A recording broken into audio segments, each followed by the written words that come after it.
तो मेरी कविता उसी परिप्रेक्ष्य में है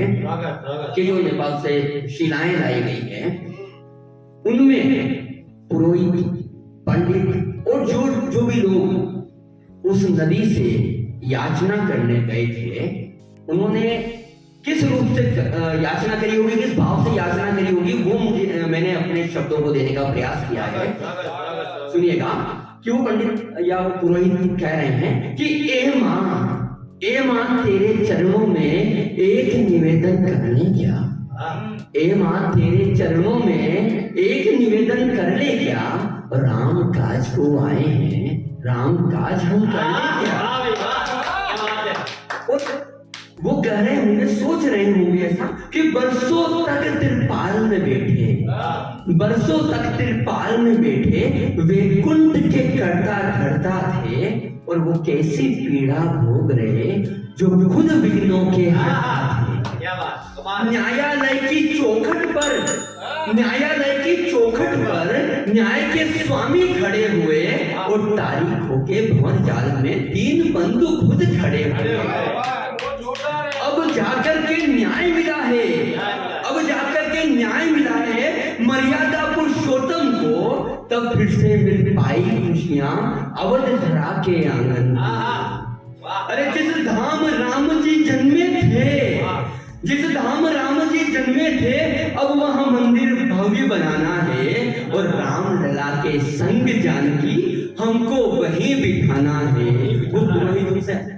आग्रह कर रहे हैं कि जिस धाम राम जी जन्मे थे, अब वहां मंदिर भव्य बनाना है, और राम लला के संग जानकी हमको वहीं बिठाना है,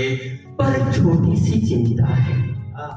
अब वो चिंता क्या है, वो सुनिएगा कि पर छोटी सी चिंता है, छोटी सी परेशानी है, और कोख से माता हमें आपकी दो शिला ले जानी है। और वो शिला क्या करेगी कि एक शिला तो रूप धरेगी, एक शिला तो रूप धरेगी प्यारे अवध बिहारी का, और दूजी से छवि दर्शन देगी माता जनक दुलारी। एक शिला तो रूप धरेगी प्यारे अवध बिहारी की, और दूजी से छवि दर्शन देगी माता जनक दुलारी की। जन जन की जो इच्छा है, जन जन की जो इच्छा है, वो इच्छा पूरी कर ले क्या, राम काज को आए हैं, राम काज हम कर ले क्या, राम काज हम कर ले क्या। और पुरोहितों, पंडितों के या जो भी गए हैं, उनके मन के जो भाव थे, उनकी जो विनती रही होगी, उस पर, उस नदी के, क्योंकि सनातन में नदी, पेड़ पौधे, हवा, अग्नि सभी को देवता स्वरूप माना गया, उन्हें जीवित माना गया है। तो उस नदी के क्या भाव रहे होंगे, वो ये है कि बरसों बाट निहारी मैंने, बरसों बाट निहारी मैंने बनकर शबरी राम की, और मेरी कोख की शिला बनेगी मूरत तुम आए हो मुझसे कहने, तुम आए हो मुझसे कहने, शिला को हम ले ले क्या, और मैं कहती हूँ मेरा क्या है, सारी सृष्टि राम की। मेरा मेरा मेरा सारा यौवन ले लो, चाहे सारा जल हर लो, मेरा सारा यौवन ले लो, चाहे सारा जल हर लो, चाहे मुझ पे दाग लगा दो, चाहे तुम मुझको छल दो, और सदियों कराए जिस तब की, सदियों कराए जिस तब की, मुझको है सौगात मिली, और प्रभु राम के काम में आऊं, खुशी अनोखी आज मिली। और ऐसे काम को करने से, ऐसे काम को करने से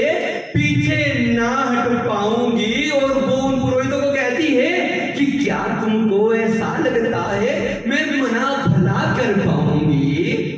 और जो दुनिया के दाता है, जो दुनिया के दाता है, मैं तो दासी उस भगवान की, मैं अनुरागी, मैं बड़भागी, नहीं चाह किसी सम्मान की। और अंतिम बंद में वो भाव क्या नदी के रहे होंगे, वो सुनिएगा कि इससे ज्यादा क्या होगी,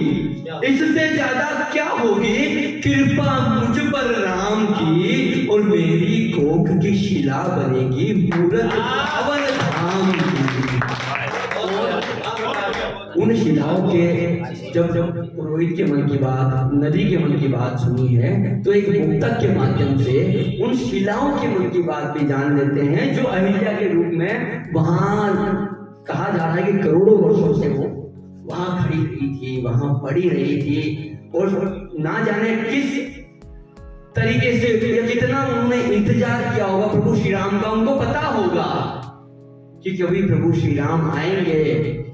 शबरी के जैसे उसको भी पार लगाएंगे, अहिल्या के जैसे उसका भी उद्धार करेंगे। उनके क्या भाव रहे होंगे कि लाखों बरस है बीत गए, लाखों बरस है बीत गए, प्रभु तुम्हारे आने में, जाने क्यों तुमने देर करी, रघुवर मुझे अपनाने में। बनी बनी बनी अहिल्या खड़ी रही में, युगों युगों तक ऐसे ही, तब जाकर के तुम आए हो भव सागर पार लगाने।